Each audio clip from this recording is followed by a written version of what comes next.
Mon ex est parti pour un ou une autre, forcément douleur, trahison, ego, on se doute qu'il va y avoir un micmac d'énormément de ressentis. La question qu'on se pose, c'est est-ce qu'on doit lui en vouloir? Et puis est-ce qu'on peut passer outre ce genre de choses, passer au-dessus, aller plus loin et mener une reconquête amoureuse?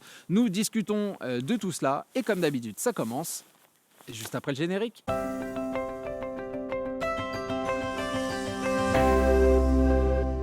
Salut à vous, c'est Jean-Baptiste de jbmarcy.com, ravi de vous retrouver aujourd'hui pour continuer nos réflexions autour de votre reconquête amoureuse. Et cette semaine, une grande question à laquelle on va pas se mentir, traditionnellement, on répond plus avec nos émotions que de manière intellectuelle et pour cause, l'ego va être largement mis à contribution dans ce qui donc, au final, n'est pas une réflexion, mais plutôt un ensemble de réactions à donc quelque chose qui va être considéré comme une véritable trahison, une violence absolue, l'idée que mon ex soit parti avec quelqu'un d'autre. On est dans le désaveu le plus total et nécessairement, instinctivement, j'ai envie de dire, la violence de cette situation, laissant donc le côté intellectuel de côté, nous pousse à en vouloir énormément à la personne qui est face à nous, nous pousse à en dépeindre un tableau qui est immonde, qui est véritablement difficile, nous questionne aussi sur notre reconquête amoureuse.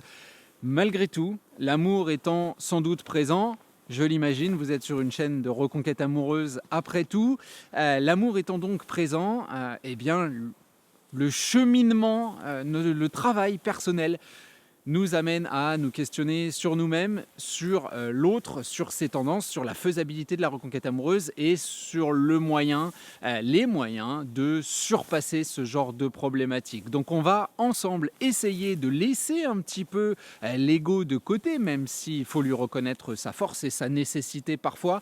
On va essayer malgré tout de le dépasser, de voir au travers pour comprendre la portée psychologique de la situation et réussir à un petit peu mieux se situer vis-à-vis de quelque chose d'aussi difficile, d'aussi, j'ai envie de dire, ignoble, parce que le premier ressenti, c'est véritablement ça, la trahison, l'ignominie, l'impression d'avoir été traîné dans la boue. Maintenant, nos impressions sont-elles objectives? C'est toute la question qui va donc se dérouler sous nos yeux. C'est la question que nous allons nous poser et à laquelle nous allons tenter de répondre à travers trois parties différentes.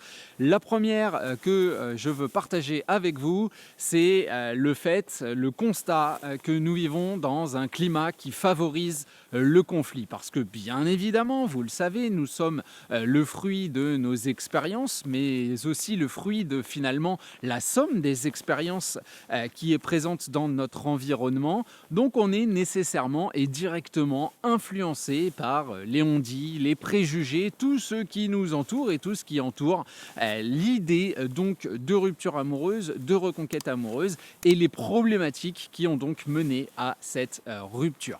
La première idée donc, c'est que le fait qu'on soit trompé ou non, le départ de la personne face à nous est, s'il est, et surtout s'il est, pour quelqu'un d'autre, pour se remettre en couple assez rapidement. J'avais fait une vidéo il y a de cela, j'allais dire quelques mois, ça doit faire maintenant quelques années, sur le délai de carence. On a toujours l'impression que notre ex ne respecte pas ce délai de carence amoureuse. Il ou elle se met à notre goût bien trop rapidement en couple, nous laissant sur la touche, nous montrant que, en tout cas c'est comme cela qu'on le perçoit, que son amour pour nous n'était pas réel, qu'il y a un manque de respect qui est présent et ça c'est excessivement difficile à surmonter parce qu'on va s'interroger sur la réalité de la relation, la réalité des projets qu'on avait avec cette personne et puis sans doute aussi sur sa propre intelligence, son intelligence émotionnelle, sa capacité à capter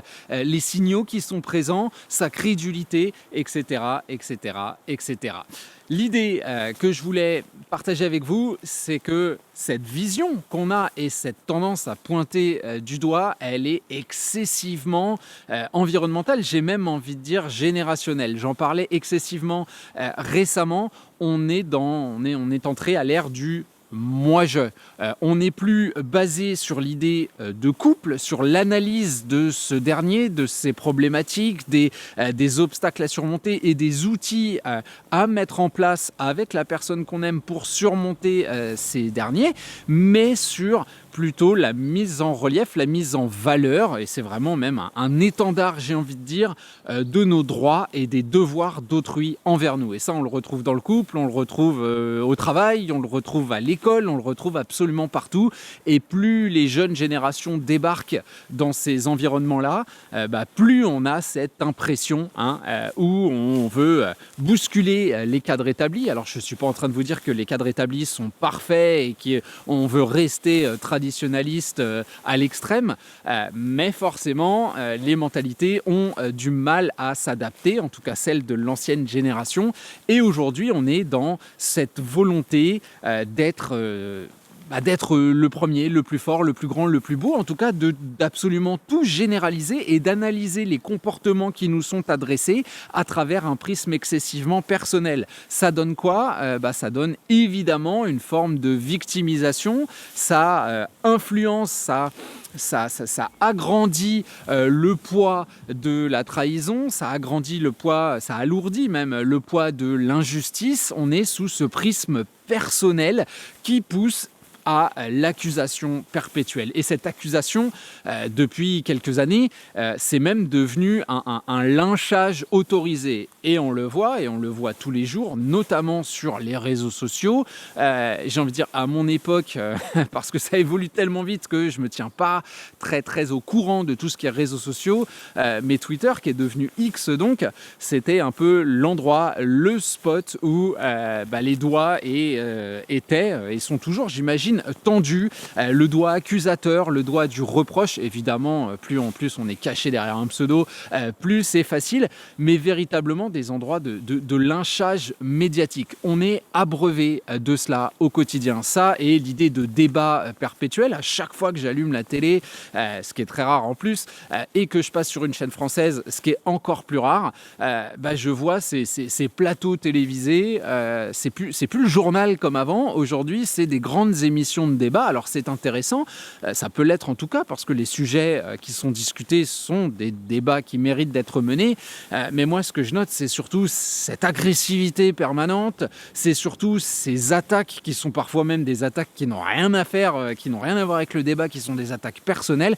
et donc comme je vous le disais, cette tendance à donner la parole un petit peu à tout le monde et avoir des préjugés, des bêtises, et donc cette agressivité dont je parlais se diffuser comme quelque chose d'extrêmement normal. Ça donne une idée préconçue, ça donne une espèce de formatage autour de la rupture amoureuse, et effectivement des clichés qui ont la peau extrêmement dure, des jugements qui le sont tout autant, et ça crée de la colère, et ça crée de la rancœur, et c'est tout à fait normal d'en vouloir à la personne qu'on a face à nous, parce que finalement on n'analyse plus la psychologie de la situation, on analyse juste une image arrêtée à un instant T. On va pas plus loin que mon ex est parti pour quelqu'un d'autre, ou encore pire, mon ex m'a trompé. Au passage, petite parenthèse, je me fais de la pub, une formation sur le site internet vient de sortir que je mettrai dans ce qu'on appelle les fiches, les pastilles qui s'affichent en haut de la vidéo, justement sur l'infidélité, qu'on l'ait commise ou qu'on en ait été victime, pour la dépasser et finalement mener sa reconquête amoureuse. Vous imaginez que le travail est assez massif, plus de 2 heures de réflexion pour là aussi battre en brèche énormément de choses et s'approprier les outils de la reconquête amoureuse. En tout cas, en fermant cette parenthèse, on s'aperçoit excessivement simplement qu'effectivement nous évoluons au quotidien dans un climat où la rancœur, où l'insulte, où ce genre de choses devient de plus en plus présente, de plus en plus âpre, j'ai envie de dire, et on le voit vraiment dans toutes les couches et tous les domaines de la société. J'ai envie de dire que même la violence est devenue violente, ou en tout cas plus violente qu'elle ne l'était. On a tendance à se dire que dans les années 80-90, un différend qui se réglait à coups de poing, ça montrait déjà que les gens n'étaient pas bien intelligents, pas bien adaptés à leur environnement, mais ça s'arrêtait là. Aujourd'hui, n'importe quelle altercation peut se finir à l'arme blanche ou à l'arme à feu, hein, où on voit cette dégradation, cette normalisation d'un esprit extrêmement violent et d'un esprit où effectivement l'autorisation de l'instrumentalisation de la rancœur et le mal fait à autrui devient tout à fait normal. C'est dans ce contexte qu'il y a effectivement cette rupture amoureuse et c'est dans ce contexte qu'on va réagir aussi à donc cette trahison faite par l'autre personne. Maintenant, il y a quand même pas mal de choses à dire et pour dire ces choses, il va falloir retrouver en objectivité, ce qui nous amène sur notre deuxième partie qui va être une objectivité qui doit donc nécessairement dépasser tout ce que je viens de dire, à savoir grosso modo la notion d'ego et les influences extérieures. Le fait que notre ex parte avec quelqu'un, et je sais, je l'ai vécu, et sur le moment, j'aurais jamais pu avoir le discours que j'articule aujourd'hui. Nous sommes bien d'accord, mais mon métier, c'est aussi de prolonger ces raisonnements pour aller le plus vite possible au cœur de la cible, c'est-à-dire une reconstruction relationnelle, qui sera d'ailleurs le titre de notre troisième partie. Mais on va rester dans la deuxième pour l'instant, et nous dire qu'il y a quand même une démonstration, un constat effectif à cette idée de donc soit tromperie, soit le fait de partir. Je pense, et nous en conviendrons tous, que lorsqu'on se met en couple avec quelqu'un, que l'amour est florissant, que le partage est très intéressant, que nous avons des projets en commun, bref, que tout va bien et que tout va très bien, ce qui est très difficile hein, dans un univers où on nous demande quand même énormément de choses. Hein. Il faut travailler, après le boulot, il faut s'occuper des enfants, il faut s'occuper de la maison. Bref, finalement, on a très peu de temps pour nous. Hein. Le modèle de vie occidental, je ne sais pas s'il est tip-top. Hein. Se dire qu'on a 2 jours de repos par semaine, que le reste du temps, il faut le passer dans sa boîte et qu'on nous pousse à faire des heures sup, travailler plus pour gagner plus, avec l'augmentation des prix. Bref, on comprend que nous sommes des personnes occupées et que l'entretien de son couple, c'est pas quelque chose d'extrêmement facile parce que le peu de temps libre qu'on a, on voudrait bien se reposer puisqu'on est extrêmement fatigué des pressions qui pèsent sur nous. Maintenant, malgré tout, et laissant cela de côté ou en tout cas l'acceptant, il faut quand même reconnaître, appeler un chat et reconnaître les faits. L'idée donc que la personne que j'aime se tourne vers quelqu'un d'autre, ça reste la démonstration effective qu'il y a un problème dans le couple, hein, techniquement, que ce soit un problème d'entente, que ce soit un problème de communication. Ça, il y a toujours un problème de communication quand on manifeste l'idée d'une rupture amoureuse. Ça prouve qu'il y a quelque chose qui, dans le quotidien, n'est pas apporté, n'est pas diffusé de la manière dont on devrait le diffuser. Je ne suis absolument pas en train de vous responsabiliser. Bien évidemment, l'idée, c'est qu'un couple, ça fonctionne à deux. Donc oui, il y a une part, et une grande part de responsabilité de la personne qui part, qui se tourne vers autrui, parce que oui, on a quand même des devoirs, hein. Je vous le disais, on est quand même basé là-dessus. Personnellement, je suis quelqu'un de très traditionnaliste et la promesse du couple, des idées comme le mariage, etc., je crois dans la fidélité, dans ce genre de choses. Donc évidemment que je respecte le sentiment de trahison. Malgré tout, quand personnellement je vois que ma compagne à l'époque se tourne vers son ex, si sur le moment je ne comprends pas, je trouve ça désagréable, injuste, et je me dis qu'en plus ça allait plutôt pas mal entre nous, j'ai envie de dire analyse effective et la tête froide, je m'aperçois que si les choses allaient bien entre nous, il y avait plein de choses autour qui n'allaient pas, notamment la définition de notre futur. Comme je vous le disais, je parlais à peine la langue, j'étais pas encore bien adapté, il y avait des peurs, il y avait énormément de choses qui étaient présentes et qui font que j'ai pas su remplir le rôle, peut-être pas assez rapidement, et peut-être que c'est une erreur de sa part de l'avoir fait justement, cette analyse, et d'avoir laissé peur trop rapidement, que sais-je, mais c'est difficile d'appréhender les problématiques psychologiques que la personne peut avoir face à nous, notamment les peurs. Hein, on ne choisit pas de les avoir, les doutes, ils naissent, et j'ai envie de dire, c'est à peu près tout. Hein, voilà, très clairement. Donc on a ce constat qu'effectivement, il y a des problèmes dans le couple. Il y a cette nécessité aussi d'acceptation qui est excessivement difficile de par donc le climat conflictuel dont je parlais juste avant, cette nécessité d'acceptation que ce qui est fait par la personne qu'on a face à nous, même si cela nous fait du mal, et quand je dis du mal, c'est que ça nous détruit littéralement, bien sûr, encore une fois, ça je le reconnais à sa juste valeur, malgré tout, la cible, ce n'est jamais nous. Hein. On n'est pas face à quelqu'un qui fait une rencontre ou nous trompe ou que sais-je, dans le désir absolu de destruction, de nous traîner dans la boue, de nous faire du mal. On est entre guillemets un dommage collatéral. Et de la part de la personne qui justement s'éprend d'une tierce personne, l'excuse est très souvent la même, c'est que c'est pas ce que je voulais, c'est pas quelque chose que j'ai contrôlé, c'est pas quelque chose que j'ai maîtrisé, c'est pas quelque chose que j'ai anticipé, ça m'est un petit peu tombé dessus. Hein. Bah évidemment, hein, on n'imagine pas notre ex en train de fomenter un plan d'action pour se dire alors dans 2 ans et demi, je vais te tromper, donc il faudra que j'organise une soirée à tel endroit, que je mette tel type de fringue, tel type de parfum et je viserai telle personne. Non, hein, clairement, ce sont des événements, c'est une atmosphère globale et c'est une absence de, entre guillemets, volonté première. Alors je dis pas attention que c'est pas de sa faute et que oups, il a glissé, il ou elle, hein, et qu'il faut l'en excuser. Non, mais il faut comprendre que ça met en relief certaines choses, certains manquements des deux côtés et ça forcément, bah ouais, il faut voir un petit peu à travers l'ego pour l'accepter.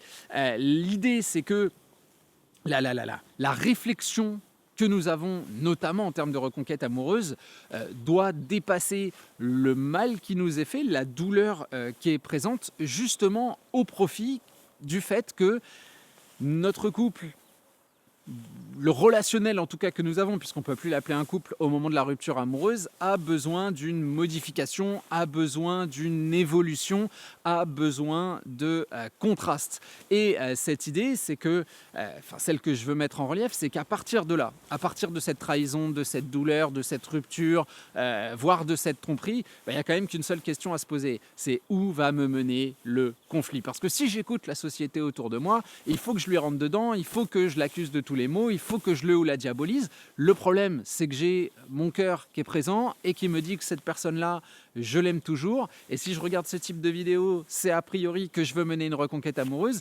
Et on s'aperçoit que ces deux courants de pensée sont complètement antagonistes. Vous me direz, on trouve de tout et il faut de tout pour faire un monde. Hein. Je vois bien des gens qui viennent sous les vidéos et qui en fait viennent cracher sur l'idée de reconquête amoureuse. Donc je ne comprends pas le principe de venir sous une vidéo juste pour montrer son désaccord, hein, pour reprendre une image de foot. Bon, vous le savez, supporter parisien, youpi, on a gagné hier après un match catastrophique, en tout cas une première mi-temps.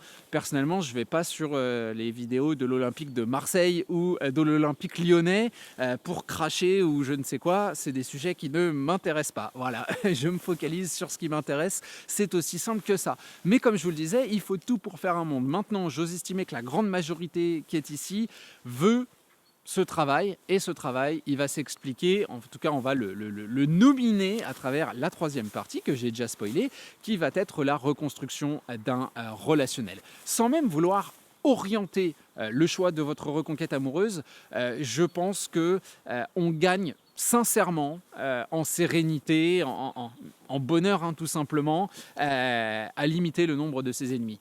Et cette idée de catégoriser une personne selon une de ses actions, de par une de ses actions, je pense que c'est extrêmement simpliste. Alors oui, encore une fois, on en souffre, oui, il y a cette notion d'injustice, mais tout cela ne signifie pas que le contraste est quelque chose de complètement impossible. Hein. On a cette démonstration qu'aujourd'hui, il y a quelque chose qui ne fonctionnait pas, mais l'idée première, le réflexe d'être dans la démonstration de l'ampleur de la douleur et de la trahison n'apporte strictement rien. Je pense véritablement que le contraste et l'apaisement, même si ce ne sont pas les réflexes premiers, sont les idées qui peuvent d'abord, nous permettre à nous de remettre un petit peu les pieds sur terre, de redéfinir ce qu'on a vraiment besoin d'apporter dans un couple, ce qu'on a besoin qu'on nous apporte également. Là, vous allez me répondre la fidélité.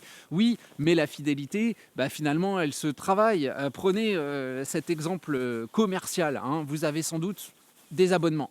Des abonnements je sais pas moi, à Netflix ou j'en sais rien, ce genre de choses. Si Netflix vous apporte pas de contraste, si les seuls uploads qu'ils font, c'est le dernier épisode d'une série que vous regardez pas, il y a un moment, on va se désabonner. Nous, c'est un petit peu la même chose avec la logique du couple. Oui, il faut des apports, il faut de la diversification, il faut quelque chose qui rende l'interaction attractive, j'ai envie de dire, vivante. Et ce contraste-là, c'est aussi ce qu'on essaye de remettre en place à travers la reconquête amoureuse. Cette blessure, elle est présente, on ne peut pas l'effacer, mais la notion de pardon, pour moi, est une preuve d'adaptabilité et quelque chose d'extrêmement respectable, et puis fait entièrement partie, finalement, de cette idée de développement personnel. Alors même que le développement personnel nous parle d'affirmation de soi, nous parle de la gestion des conflits et de ce genre de choses, parfois, à mon sens, avec agressivité, l'idée que respecter le choix de l'autre, accepter, non pas que je l'ai provoqué, mais que je suis en partie responsable, même si on n'est pas sur du 50-50. Oui, il y a une faute de la personne que j'ai face à moi, et je peux, dans les premiers temps, effectivement, avoir ce recours au pointage avec mon doigt et se dire ce que tu m'as fait, ça m'a fait du mal, etc. Mais il n'y a absolument rien qui nous dise qu'on n'a pas le droit de prendre cette énergie et d'en faire quelque chose de positif de notre côté, de se dire que qu'elle ait eu tort ou qu'elle ait raison, je peux prendre cette douleur et aller sur le terrain pour créer ce fameux contraste, pour ne plus jamais me retrouver dans ces situations. Et ce contraste-là que je vais réussir à mettre en relief à travers la communication, à travers le mouvement, encore une fois, que je veuille mener ma reconquête amoureuse ou pas, c'est quelque chose qui, moi, va me faire gagner en assertivité. Vous voyez, on retourne, comme les chats, on retombe sur nos pattes, mais on retourne à ce principe du moi-je, mais qui, moi, va me faire gagner donc en assertivité, en compréhension, en qualité communicationnelle, en analyse de la psychologie du rapport humain, ce qui est franchement, très honnêtement, pas donné à tout le monde, et c'est pas un jugement, c'est juste une réalité. On n'a pas le temps d'analyser ce que les gens ont dans la tête, dans leur cœur, etc. Voilà, moi c'est mon métier, donc à la limite j'ai ce bonheur et ce plaisir de pouvoir essayer de m'asseoir 5 minutes et de comprendre. Mais dans notre quotidien, en plein boulot, en pleines interactions avec nos enfants, nos parents, avec les traites de la maison à payer, etc., on n'a pas le temps. Et c'est ce manque de temps, ce manque de clairvoyance et cette présence de l'ego ainsi que le poids de l'environnement qui nous pousse donc à en vouloir toujours à l'autre. Alors la question, est-ce qu'on doit en vouloir à l'autre ? Non, on ne doit pas, on peut lui en vouloir, bien sûr, mais je pense que cette idée de ne pas oublier peut coïncider avec le fait de pardonner. Il y a ce proverbe qui dit que on n'est pas, qu'on peut pardonner, mais qu'on va garder en mémoire. Je pardonne mais je n'oublie pas, ou quelque chose comme ça. Elle m'est sortie de la tête la phrase. C'est pour ça que j'essaie de la contourner lamentablement. Mais l'idée est véritablement là. Le pardon, pour moi, n'est absolument pas une preuve de faiblesse. C'est la reconnaissance qu'à un instant T, il y a eu des manquements, sans doute plus de mon ex que moi, certes, mais il y a eu des manquements à un instant T, et ces manquements-là, je ne les utilise pas pour définir la personne que j'ai face à moi, pour me définir moi non plus, très clairement, parce qu'il y a aussi ce pendant, si vous voulez, l'autre côté de la barrière, où on va se considérer comme incapable, comme nul, comme pas aimable, tout simplement parce que l'autre est parti. C'est une preuve que je n'ai pas les capacités. L'idée, c'est pas ça. L'idée, c'est d'être réaliste. Il y a eu un problème. Ce problème-là, je peux travailler à sa résolution, et pour effectivement travailler à sa résolution et imaginer la possibilité d'une reconquête, je dois pardonner. Mais je dois pardonner pour de vrai, je ne dois pas juste faire semblant de... Je dois vraiment abandonner les logiques coercitives, les logiques de revanche, de vengeance, de jalousie, etc. etc. Et ça, c'est un vrai travail qui prend du temps, qui demande de la réflexion et qui demande de sortir des carcans, des pensées toutes faites qui sont tout autour de nous. Donc comme je vous le disais, est-ce qu'on doit en vouloir à son ex ? Bien évidemment, c'est très facile à dire, mais non. Est-ce qu'on peut lui en vouloir ? Oui, Mais est-ce qu'il y a un travail à faire pour créer ce pardon et à travers ce pardon retrouver une véritable connivence et même une confiance avec son ex? Bien évidemment que c'est possible, et je vous redirige une nouvelle fois sur la formation que je viens de sortir, parce que la confiance est véritablement le maître mot qui est discuté dans, j'allais dire ce contenu, c'est plus qu'un contenu, très franchement, c'est une énorme réflexion. Je vous invite à aller y jeter un coup d'œil. En tout cas, je vous abandonne là parce que là, je vois, à 24 minutes de vidéo, et en général, si je passe les 17-18, je me fais quand même bien cracher dessus. Plus c'est peut-être emmerdant à la fin. Donc, comme promis, je vous abandonne là. Comme d'habitude, vous n'hésitez pas, les likes font énormément de bien au référencement, tout comme les abonnements et le fait de cliquer sur la petite cloche. Et vous pouvez également rejoindre les VIP de cette chaîne. Vous avez des liens un petit peu partout et une petite carte qui s'affiche, et vous bénéficierez des vidéos que vous voyez où il y a marqué réservé aux membres. Ce sont celles-là qui paraissent donc de manière quotidienne. Voilà, cette fois, je vous abandonne et on se retrouve dès la semaine prochaine pour un prochain contenu. Salut à vous!